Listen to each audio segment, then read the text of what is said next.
Welcome to a video where we'll be talking about the previous year's mains questions with respect to the art and architecture. If you have not watched the earlier videos in this particular series, I would strongly recommend you to go back, watch all the previous videos that I've discussed with respect to the answer writing process, including the first video where I've talked about what is introduction, what is the body of the answer, how the conclusion should be written.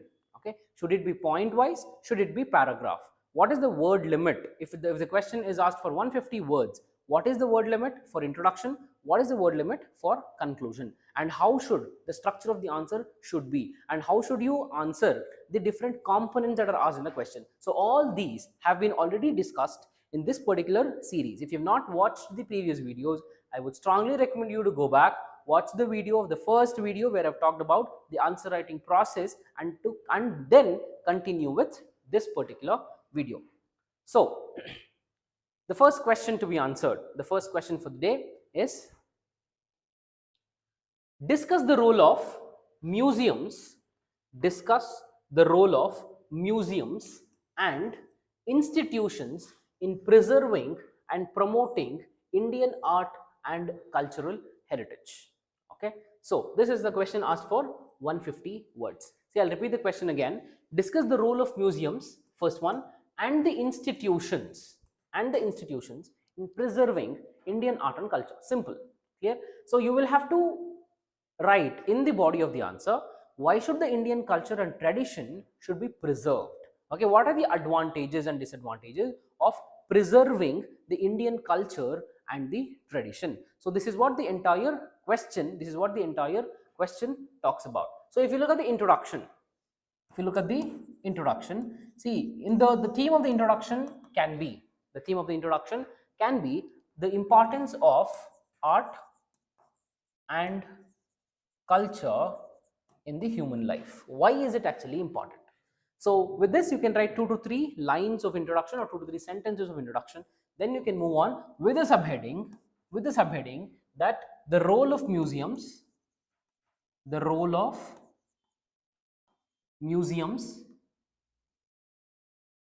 correct? And then you can start writing 1, 2, 3 and 4 this way.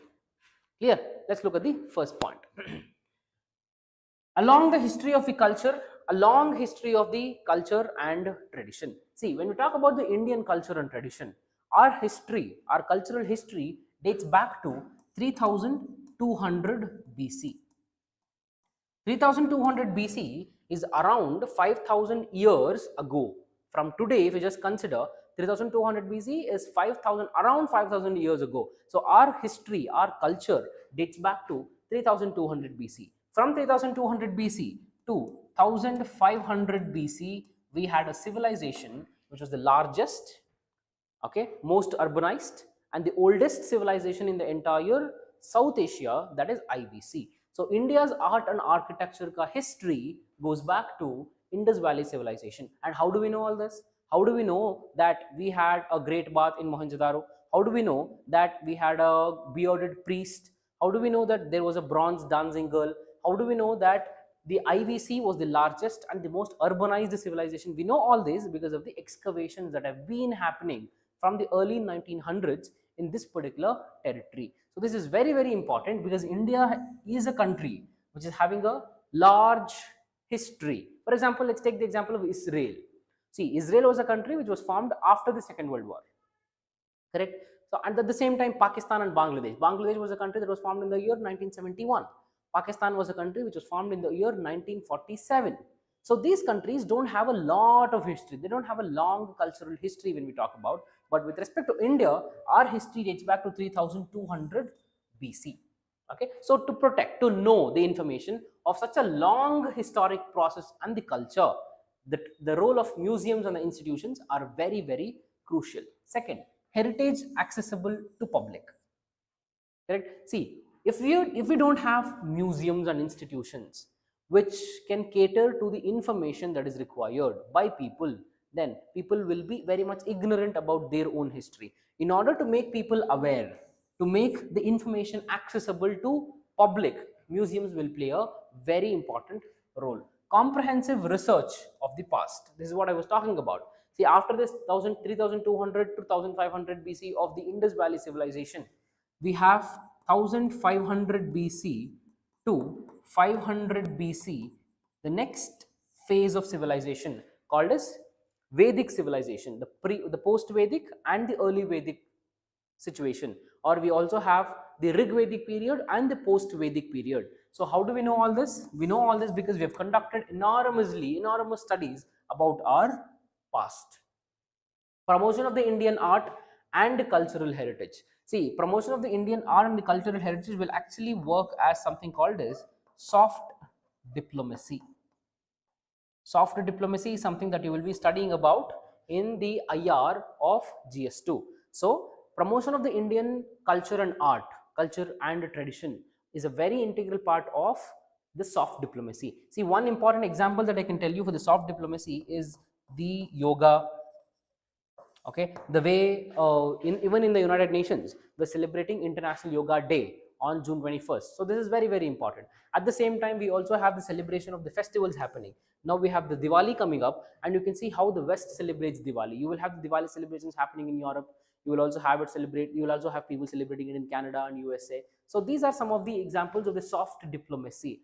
Ayurveda is also very important soft diplomacy for us. At the same time, can't forget Bollywood and the importance that the Bollywood has with respect to the people of the other Asian countries. Whenever you have the Rajinikanth movie getting released, you will have the celebrations happening in Turkey, in Japan, in Korea. Okay, so that is something about soft diplomacy. Promotion of the Indian culture and heritage is a part of our soft diplomacy. National Museums in New Delhi has a section dedicated to Indian art. Okay, Indian art. Indian Council of Cultural and Research, ICAR, an institution, ICCR, Indian Council for Cultural Relations. Okay, Indian Council for Cultural Relations is an organization, is an institution which is actively working to protect and preserve and also propagate the Indian culture and traditions. So these are some of the needs, these are some of the roles of the museums and the institutions in preserving Indian art and culture. Correct? I hope everyone have followed this, and with this we'll move on to the second question for the day, which is a very static question with respect to art and architecture. The Nagara style of temple architecture, that is the Nagara style of temple architecture, was mostly prevalent in the northern India. In this context, discuss the main features of Nagara style of architecture for 150 words. Correct? See, the question itself give you the hint. The question is asking about the Nagara style of temple architecture. So what is this Nagara style of temple architecture? See, if you study temple architectures, you would have known that there are three important styles in temple architecture. One is called as Nagara, also called as Nagada or Nagara. Second is Dravidian style of temple architecture, Dravidian, and third is Vesara style of temple architecture. Correct? What is Nagara? Nagara is that style of the temple architecture that was prevalent within the north and the northwestern part of India, northern part of India for that matter. Dravidian, as the name itself suggests, is a temple architecture prevalent in South India. Vesara is a type of temple architecture which is a mix, which is a hybrid of both Nagara and Dravida, and we have Vesara.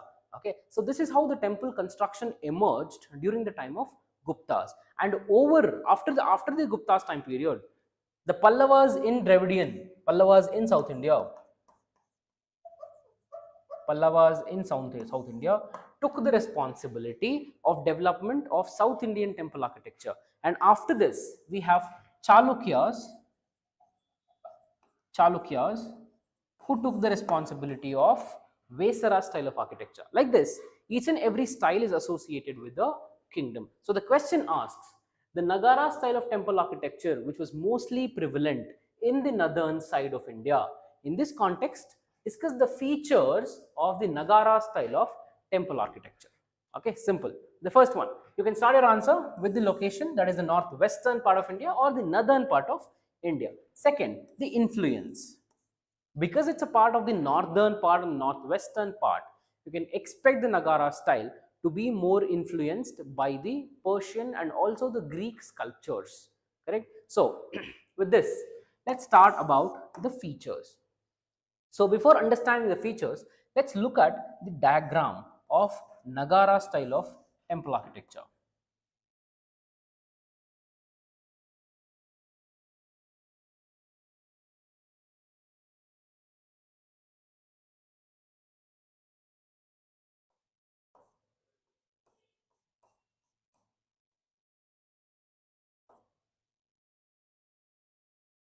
Okay, the Nagara style of temple looks something like this.